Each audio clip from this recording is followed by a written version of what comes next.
We are researchers from the Faculty of Computer and Mathematical Sciences, University Teknologi Mara, CAWANGAN, JOHOR, Kampus SEGAMAT. In recent years, online as a platform for the delivery of teaching and learning has become mandatory. However, educators can choose between conducting their class in synchronous or asynchronous mode. The synchronous mode is almost similar to the face-to-face teaching and learning, where educators and learners meet in a live platform such as Google Meet during scheduled time. Unfortunately, the situation requiring teaching and learning to be conducted 100% on live meeting causes problems such as students' affordability to acquire large internet data quota. High-speed internet also needed to have the class to run smoothly, both from the educator side and the learners. Asynchronous mode, on the other hand, could help to cater this problem.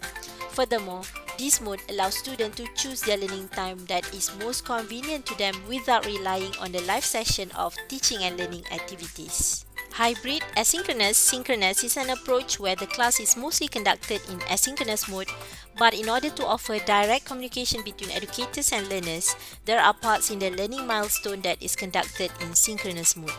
The live class, however, can be accessed in asynchronous mode for those who are not able to join the class during scheduled time. Based on a survey that we have conducted on 754 students, we found that the acceptance of online and distance learning among groups that learn from educators that conduct their classes 70% in asynchronous mode and 30% in synchronous mode is higher than the acceptance of students that learn more in synchronous mode. Thus, this guideline is meant to help educators to plan for a hybrid asynchronous-synchronous mode in preparing materials and to choose tools that suit their approach. The objective of this guideline is to guide teachers and lecturers in managing hybrid synchronous and asynchronous approach using easy-to-supervise tools in order to cater students' various needs. There are three problems that we are addressing. The first one is the high consumption of internet data of live meeting platforms.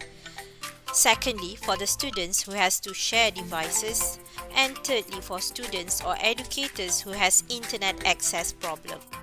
Asynchronous online teaching and learning guide teachers and lecturers to plan systematically the delivery of teaching and learning activities beside monitoring students and ensuring inclusivity of all students despite all the challenges.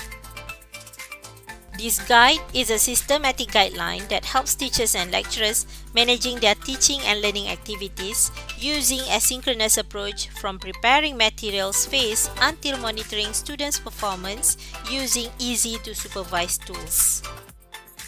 This is the first formal systematic guideline that helps teachers and lecturers to properly conducting their asynchronous teaching and learning that includes planning the teaching and learning activities, preparing materials, distributing the materials, and monitoring students' performance. Among the benefits of asynchronous teaching and learning to the students are, in terms of time, data usage, lecture can be rewatched, comfort, and more content materials. While to the educators, it will reduce preparation time and help them focus more on students. These are some recommended tools or platforms for asynchronous online teaching and learning, and all of these tools are easy to use and familiar to all. Our guide shows that the process starts with planning the lesson plan for the whole teaching duration and choosing when to conduct the class in synchronous mode and when to conduct the class in asynchronous mode. Then the process continued with materials preparation based on the planning. Next is the materials distribution phase. However, if the delivery is made in synchronous mode, then the class should be recorded and the record is also considered as materials and distributed to be accessed by students who could not attend the class for various reasons. Therefore, none of the students will be left behind even though they could not attend the class during the scheduled time.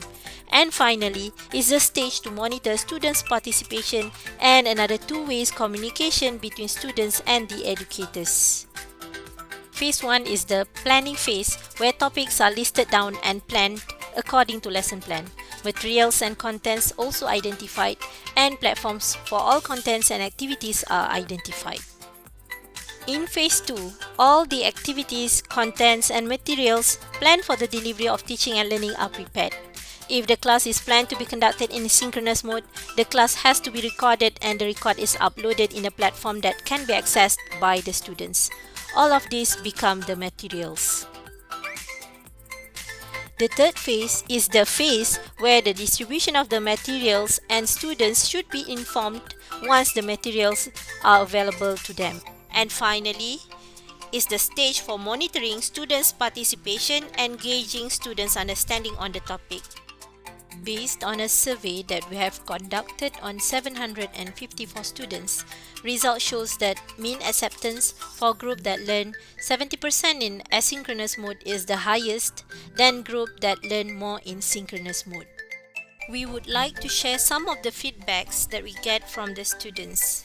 Among the comments is the comfort of learning at their own chosen time and pace. Teaching in the new norm needs educators to try to fit in with the situation. We can achieve more by doing less, and less is not necessarily means lack of effort. With good planning and the right platforms, teaching and learning in online environment can yield similar results as in traditional face-to-face class and reach all our students despite their shortcomings.